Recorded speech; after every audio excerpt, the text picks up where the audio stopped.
What's going on, guys? Car review guys here. My name is AJ and we are with the 2023 Kia EV6 GT.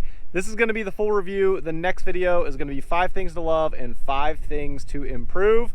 You guys probably know the drill. If you're new to my channel, we start with the exterior, then we go to the interior, and then we take it on a drive. And for those of you that don't know, this thing does 0 to 60 in 3.4. Let's roll.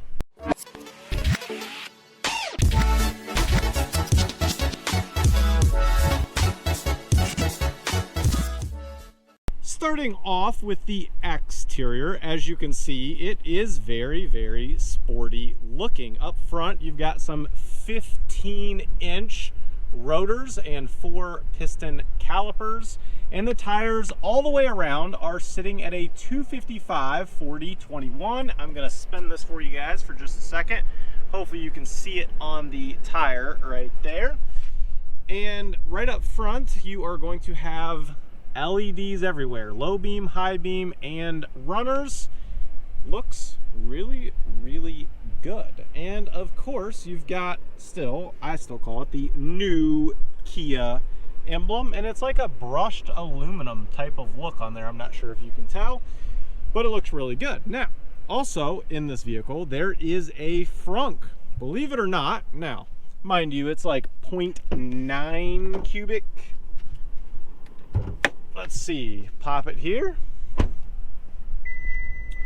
Giving me a little chime because I do have the vehicle on to keep it cool right now. Popping this up, and at first glance, it honestly is kind of hidden. It just looks like a normal gasoline motor. It's kind of like the same cover. You actually just find this little clip here, pull it up, and you've got just a little bit of space right there. Like I said, it's like 0.9 or somewhere in there cubic feet. So not much, but hey, it's something's better than nothing, right? So just to shut it, pop it right back down, good to go. And you will notice there's a camera right up front. It does have the 360 camera, and the camera quality is really good. We'll get onto that in the interior whenever we get there. You're gonna notice the door handles do pop out right here. Keyless entry, that's your little button. It is not on the rear. It is only on the front door. On the mirror, you're also gonna see the camera right underneath there. Hopefully you can see it right there. Again, for part of that 360 view. The color on this particular vehicle is runaway red. And if you guys are going to be getting the GT, there is no other option other than these lime green calipers. While I like it, I don't know if it's the taste for necessarily every single person. And the front caliper also, there's nothing on it, like no Brembo, no GT, nothing. So that's a little odd as well, but nonetheless, I think this vehicle looks really good. Of course, it is all-wheel drive, and the all-wheel drive really puts the power down, and that's why you can get away with 255s all the way around, and this thing still scoots. Now, coming around to the rear, you've got LED tail lamps all the way around. It's a pretty unique design back here. It looks pretty neat. I mean, it really is neat. Coming over to the side, this is the charge door right there. You can pop that out. Now, to get into the rear hatch, there's a button right underneath, just right of the camera, as you can see right there. Just press it, and up it is going to come. Checking in here, there is a good amount of space in here as well. It's nice because I have my drone and stuff right here, but it's big enough to fit a golf bag, barely, sideways, which is nice. Get a nice little storage cover here, which you can just simply pull out. Well, if I can get it with one hand, sorry. But yeah, if you want to hide everything, works good. It also will store underneath, if you would like it to, down here. It'll actually store in there. It goes in there and over there. I just have to move that out of the way.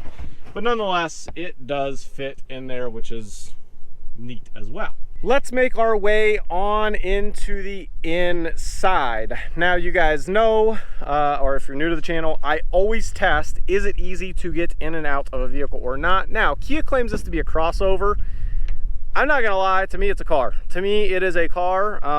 You can look at it how you want. I guess I can kind of see why it's a crossover, because It's a little bit off the ground. It's a little bit taller maybe than some cars, but at the end of the day, it's closer to a car than an SUV, in my opinion. All right, so let's jump in the rear seat first, then we'll jump into the front.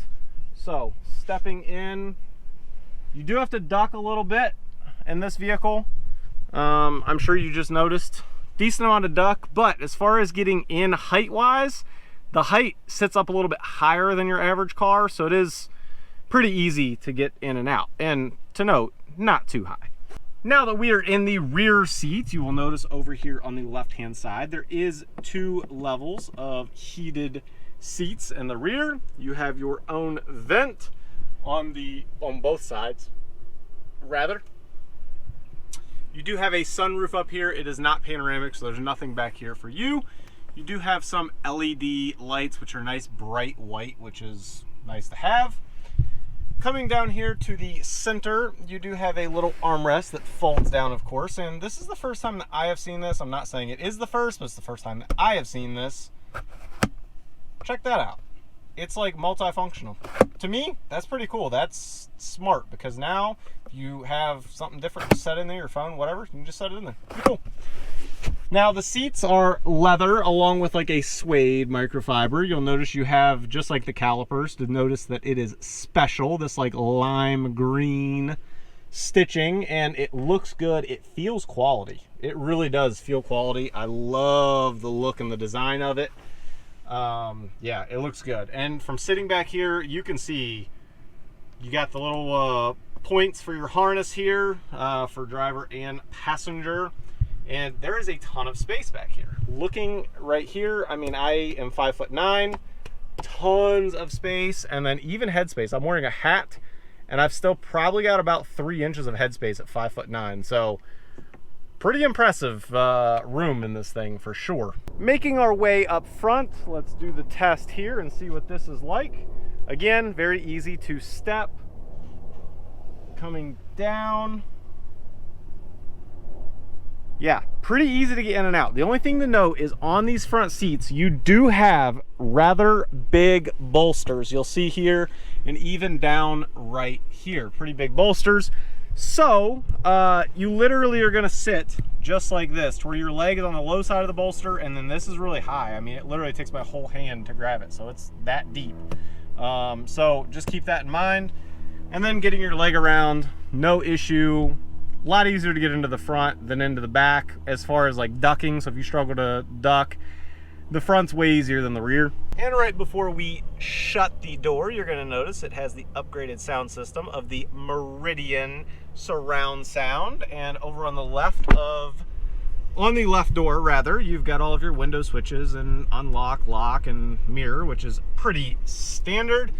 Over here, you're gonna see your charge port door. You can just press that. You've got your lighting adjustments, parking brake, traction control, and your rear hatch. Moving up to the steering wheel on the left-hand side, you've got adaptive cruise control. This is your lane keep assist / lane centering, and it does really well. Kia does so well at lane centering. I cannot compliment them enough on that. Even when I owned the Kia Stinger GT2 back in 2018, that was the first one. That thing stayed so center of the lane back then, it was wild. Of the sharpest of turns, it literally stayed in the lane. Super impressive. They've done a really good job with that feature. Moving over to the right-hand side, you're gonna notice your volume controls, media, all that type of stuff on the right-hand side of the wheel. It's got a flat bottom, and I love this wheel. While, honestly, at first glance, it looks a little funny just because I've never seen anything like it. Love being able to put my hand on the bottom. So nice. Please, more manufacturers, please put an open space at the bottom. Stop putting the thing in the middle, please. My goodness, it's nice to have it at the bottom. Okay, my rant's over. Now, moving over to the right-hand side, there's a wireless phone charger, as you'll see here. My phone is actually in it. And then you've got 2 cup holders, some little cubby here. A neat little design pattern. You can actually feel it ever so slightly, but it is still soft touch, but I mean, it's more on the firm side. Pick this up, center console, and it is deep. That is how deep it is. It's about literally halfway up my forearm there, so pretty deep. This is a unique design. It's free floating. You can kind of see down here, you've got more space down below. several USB chargers down there. You've got heated seats, no ventilated seats unfortunately on the GT, and a heated steering wheel. Now up on the screen right now, I've got the rear view camera and the 360, and it is crystal clear. Obviously, you're looking at a camera from a camera, so it's not going to be as clear as in person, but nonetheless, take my word for it. That is a very clear camera. That is up there, right there, with benchmark cameras for cars. So keep that in mind. It's very, very good. You have a 12.3 inch display, I believe, and another 12.3 inch display. And they are good. They're very user friendly. So if I just click the home button here, let me zoom in for you guys, and let's say I hit the map. Very responsive. I mean, I have no issues with the screen. I love responsive screens, so works good. Coming up top, you're going to see the rear view mirror. It is not digital, however, and there is no option to get a digital, but you do have your home link underneath right there. And your sunroof controls, you can just press it and back it goes again. It is not panoramic, but it's a pretty good size. And I'll let it go ahead and open up so you guys can see the whole thing. Yeah.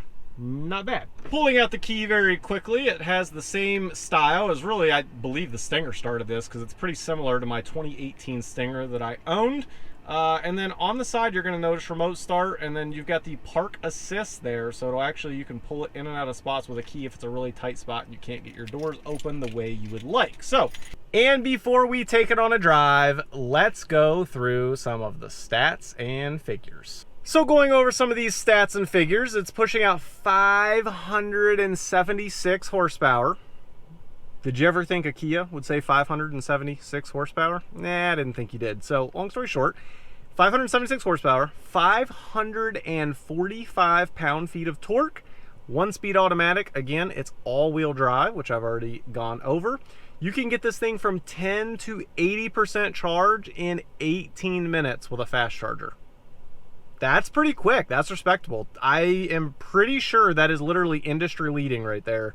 And 0 to 60, 3.4. 3.4. Now, I've heard of some people getting 3.3s, so I think Kia was a little bit on the safe side with the 3.4. So it's just crazy. Today's day and age is wild. Like the fact that I'm even saying that number with this car is crazy. Crazy impressive. And your total range is going to be around estimated 206 miles, but again, a really fast charging time. So while it does have a shorter range on this vehicle compared to some others, it charges really fast. So I think it kind of offsets it there, which is a good thing. All right, without further ado, we got to get this thing on the road.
Well, now I guess it's time for the fun part and why everyone keeps raving about this car. So as we get it out, the first thing you got to do is put it in GT mode. And I'm told you just hit the accelerator. Oh my. Oh. What?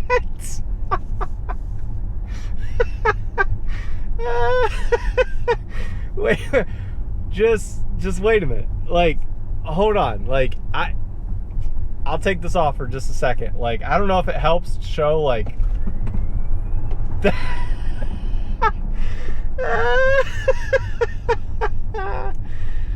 Oh, that's insane. That's insane. That's I don't care what you own. That's there's only one word for it. That's fast. That is fast. Yeah, that's it. That's the word. For those of you that don't know, I own a 2017 Acura NSX, right? 0 to 60 is 3 flat. I think many of you know what the car is. SuperCar. It is properly.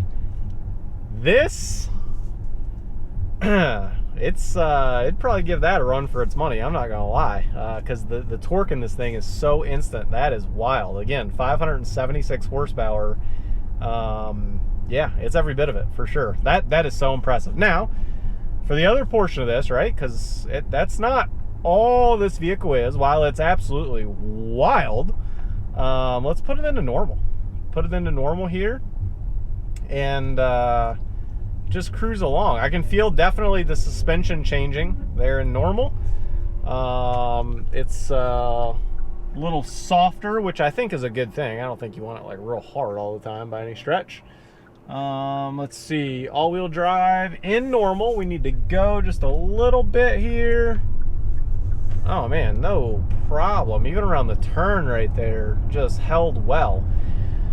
So my understanding is in normal or sport, it's going to be pushing a little under 500 horsepower. It's like between 440 and 500. I've read a few different numbers, and I just don't want to tell you guys the wrong information. So it is within that range. And if you go into the GT mode, then that's where you're going to get all 576 ponies for sure. So now that we're in normal, it's comfortable. I have no complaints. As far as noise goes, you can hear a little bit of road noise. Nothing bad at all. I think it's pretty good. In the visibility department, you can look over. The pillar is actually pretty skinny right here, which is nice. I have really good visibility. The front window is nice and big. I'm sure you guys saw that whenever we're going through the interior. Checking over my right shoulder, also very easy to see, especially these bucket seats. They're really thin, and so looking over my right, it's easy to see out of the rear window to check that blind spot. So yeah, that's visibility is pretty good in this one. So as you guys know, this vehicle comes in around the $62,000 mark, and it's impressive because, you know, it's going against, I mean, there's a bunch of different cars you can compare it to. Just as one, for example, the Tesla Model 3 Performance, or even the Model Y Performance. And it's got everything that those do, and in my opinion, a little bit more. Anyone who hasn't driven a Kia in a long time, please do yourself a favor. Seriously, go drive one, okay? I still hear these comments all the time, like Kia is the brand they were back in like 2005. They're not the same brand, for the love of everything. Please keep an open mind and go drive one. Once you do, you'll understand. Again, I own the 2018 Kia Stinger GT2. I've owned several different Kia Optima since 2015. They're just great vehicles. They are great.